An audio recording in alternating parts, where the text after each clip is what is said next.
You know the drill. Favourite Hugo Weaving moment? It's that time he reprised his role as Agent Smith for an advert for a company, and the company didn't realise how bad it looked to have a literal genocidal maniac as their spokesman. Red or blue?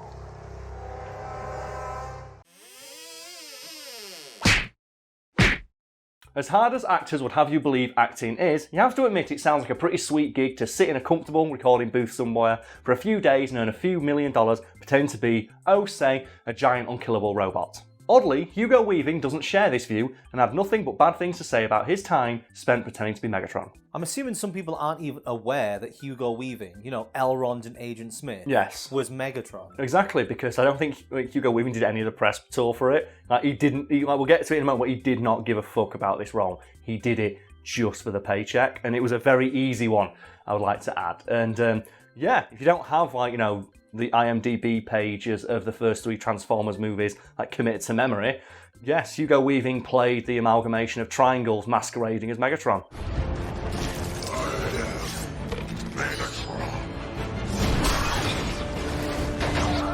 God, like, the designs of the Transformers were so bad in those movies, weren't they? I remember seeing once, like, this essay online deconstructing why the Transformers in those movies look so shit, based on literally a single image, and that is the one of Devastator's dangling pendulous wrecking ball nutsack.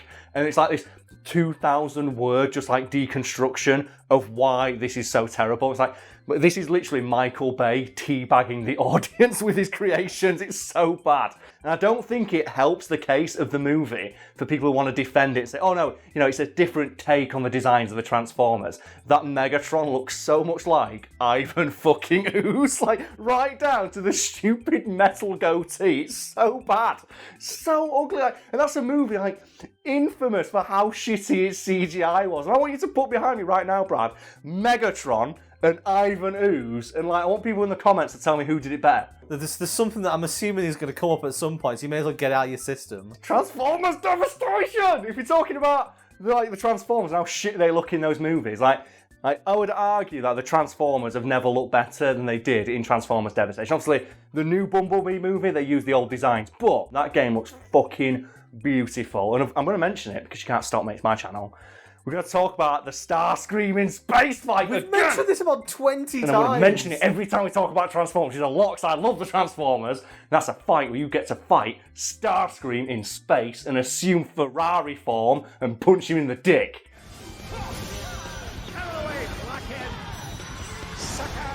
Or you can be Grimlock, who is a dumbass dinosaur who speaks in the third person, and his fighting style revolves around suplexes. And you can do dinosaur-assisted suplex combos with Grimlock while saying Grimlock smash, and that shit's the hypest. Not to mention, Grimlock has potentially one of my favourite moves in any character action game, which is he grabs the enemy by the leg, runs with them behind him, and then just slams them into the ground. Mate, you've talked about fucking Raziel and Legacy of Kain and Magic the Gathering and all that bullshit. I'll be sat here on camera looking like a lemon. You're so hype. I was under the impression that they got all of the original voice actors back. Well, they got most of them back, yeah. Because originally it was Frank Welker, I believe, who did the voice of Megatron. He's like a journeyman voice actor who's the voice of fucking everybody. And they wanted to get in like a more well-known actor. So I think Optimus Prime is still Peter Cullen, because it's got to be fucking up. Like, who else are you going to get in? Like, that voice iconic. But Megatron is just a fucking generic bad guy. So let's get an actor with some gravitas in their voice. And they brought in Hugo Weaving, who did not give a single solitary fuck about this role or the character. To the point where he literally phoned in half his performance over Skype. Do you know what always cracks me up about this as well? Like, Frank Welker, he's well known as he's one of the most prolific voice actors of all time. And there's a great story about for The Lion King, he was brought in an uncredited role as the roars of the lions. Because what they did originally is they recorded actual lions roaring and it didn't sound powerful enough. So do you know what Frank Welker did? He just screamed into a trash can and they used that, and apparently that was good enough. And they didn't want this man being the voice of Megatron. So let's bring in Hugo Weaving. Let's give, because obviously I'm assuming that's like, oh yeah, he's the voice of Agent Smith. Like one of the most terrifying digital creations of the past 20 years. And you just imagine that he just sat there, just literally phoning it in over Skype going, Autobots, fuck you. It's so bad. Because I'm just imagining him. Is it better or worse if he was sat there in either his pyjamas or if he's sat there dressed like Agent Smith? What in your head is a funnier image? I reckon him sat naked. Just over Skype. He's just scratching his balls. No, the camera's literally pointed at his nutsack the entire time. Is he just reading these lines off the script? So this is another thing I should point out. Hugo Weaving did no research whatsoever and didn't even bother reading the script. He literally just read his own lines without any context into a microphone, in a recording booth, and at home over Skype, collected his paycheck and fucked off. He did like no press material or anything like that. I think he did a couple of interviews where they asked him, he straight up just goes like, I don't know who the fuck Megatron is. What's a Megatron? So how long did it take Hugo Weaving to record all of these lines? He recorded all of the Megatron lines in less time than it would take to watch the first Transformers movie, and he was paid a cool $200,000 for each appearance, roughly. Not a bad day, is it? No, not really. Like literally 3 hours work, gets paid $200,000, then $200,000 again, and $200,000 again. And there's this amazing interview where he just shits all over the Transformers movies for about 10 minutes saying, they're terrible, they're meaningless, I was never on set, I never met Michael Bay, I don't know who Michael Bay is, I just got a letter from my agent and I turned up. And the best bit as well, he openly admits like, I don't even know who the fuck he is, I've never seen a Michael Bay movie. Wait, he's never seen any Michael Bay movie? No, which of course means that Hugo Weaving has never seen Bad Boys 2. Oh, Nick Frost and Sam Pegg will be very upset with you, Hugo, but it's okay, because you're fucking terrifying. So is Michael Bay aware of this? Oh yeah, Michael Bay is keenly aware of these comments by Hugo Weaving because he's not a man known for his subtlety, and when news of this interview reached Michael Bay, he got understandably quite annoyed at Hugo Weaving shitting all over his, precious Transformers babies. And in a now deleted blog post, basically called Hugo Weaving an asshole, and told him, if you don't like being in my movies, if you think they're so meaningless, if you just phoned it in for a paycheck and you don't think there's any value to what you've created, why don't you put your money where your mouth is and donate the salary you got for those movies to a charity for elephants? Why elephants? Apparently Michael Bay loves elephants. I don't fucking know. It does upset me how there hasn't yet been an elephant transformer. Probably is in Beast Wars. I don't remember Beast Wars enough though. I remember Scorponok. Or, you gotta remember, who's the bee one with the stupid voice? The bee guy. He talks like a bee. Maybe it was Bumblebee. No. I don't know. I think it's Waspinator. It's Waspinator. Put in a clip of Waspinator. Waspinator's a right dude. I love his voice. Like, meh. Waspinator under attack. Waspinator engaged enemy. Which Transformer has the best voice, discounting Optimus Prime? Oh, you're taking Optimus away? No, because Optimus is going to win. We're going to say Optimus is going to win, so hands down. So, with not mentioning Optimus Prime, which Transformer has the best voice? I'm stealing Starscream. Damn it! No, that was going to be my line. She's like, prepare to be lost in space. Autobot is so good. Such good fucking voice. Prepare to be lost in space, Autobot. If you're nicking Starscream, I'm going to go for the samurai one with a really racist Asian accent. Because you know that Michael Bay himself was like, yeah, that's good.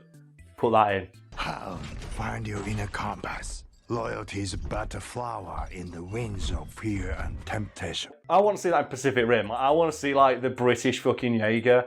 I want to see it he's basically got a teapot for an head. It's a huge cup of tea. Yeah, he's got a teapot for an head, and he's just talking to stereotype like, well, then. No, you got the Scottish one with a robot kilt, and when he lifts it up, his cannon's below it.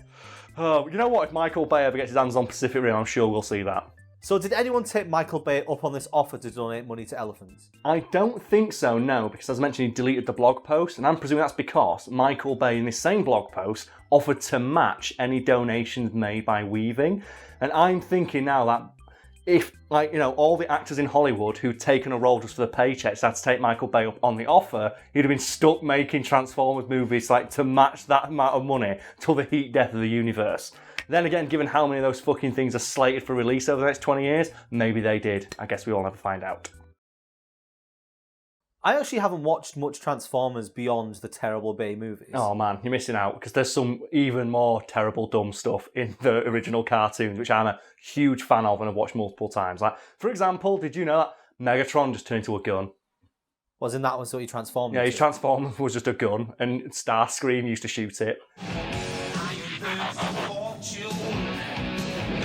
Also as well, do you know Optimus Prime, he can dunk a basketball? I mean, I don't doubt that he could, but why is that relevant? No, there's a clip, and you put the clip, it's great, but there's an episode of Transformers, the original cartoon, where Optimus Prime just dunks a basketball, and he does it over the head as well. It's like, yeah, he could do it.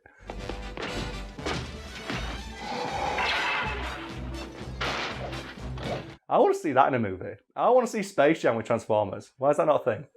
Why can't we have that movie, Brad? Because there's no explosions in it. Well, it's fair. There would be if I made it.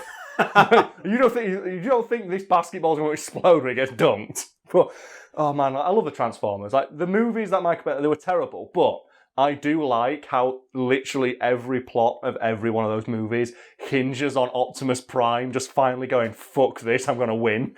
It's like, is it the second movie where Optimus Prime goes into the forest and just says, if you want to have me, fucking bring it on, gets his twin fire axes out and proceeds to kill every fucking Decepticon with ease? It's like, and he does that in every movie, doesn't he? Like in the new one, the Bumblebee one, he takes on the entire Decepticon army on his own. It's like, why do you even need the Autobots? You're good enough on... Because he sends all the Autobots off to Earth, and then the plot happens, and it keeps cutting back to Cybertron, where you just see Optimus Prime on his own, fighting the entire Decepticon army, like, without even trying. There's a shot of, like, 1,000 fucking, like, Decepticons surrounding him, and Optimus is there going... I think maybe you've got the upper hand on this one, guys. It reminds me of like my favourite moment in a video game, which is in Halo 3, when you get the White Elite, the fucking legendary Elite from Halo 2, that fucks everyone, like the invincible, unkillable Elite, who teams up with the Arbiter and just cuts sways through the Flood. And it's like, you get him, and he's part of like the huge like blockade, the armada that's going to take out the brute threat. And someone just goes to him, "Sir, their ships outnumber us 10-1. And he just goes, then it is an even fight. And you're like, oh, it's so good! Yes! Put that guy in charge! That's what Optimus Prime's like. So he's in a forest surrounded by 40 like Decepticons. He's like, he's basically doing the Kung Pao thing, just counting how many people he's got to kill. He's like that moment in Equalizer when Denzel Washington just times his watch and goes, all right, I've got 30 seconds to whoop all your asses. Come on. You first. It's loosely on topic, but yesterday I watched Dracula Untold again. Oh, why? Why do you hate life? But there's that scene in that where he first gets the power and he goes up against 1,000 men and he wipes them all out. And a messenger brings it back to the leader of the enemy's army and says, Vlad has just wiped out 1,000 of our men. And he goes, then we'll need 100,000 more. And I was like, you've just heard this one man has massacred the whole force you sent. Why would you even bother at that point? Why would you think 1,000... At that point, is like, if 1,000 men can't do it, 100,000 men definitely can't. Because all you need to do is get a bottleneck and they walk in one at a time. It's like the moment you're like 300, isn't it? Where I've got an army of millions. Well, it doesn't matter if you've got to fight us one-on-one and we're going to win because we're fucking Spartans. Just Optimus Prime is so fucking cool. And every movie he does something more badass. And it makes you realise like, every other member of the Transformers is completely fucking useless. Why are they even in here? They are fodder. Like, all the other Autobots are doing in those movies is giving the Decepticons XP. Like, they're leveling up the Decepticons. But that's so that Optimus gets a better fight. That's why they're there. Optimus is basically sending his own men in so he can level up the enemies to get better loot. That's why he gets better. That's why Optimus Prime has cooler weapons in each subsequent sequel. Because the loot drops from the higher level enemies. He's done it. That's how he does.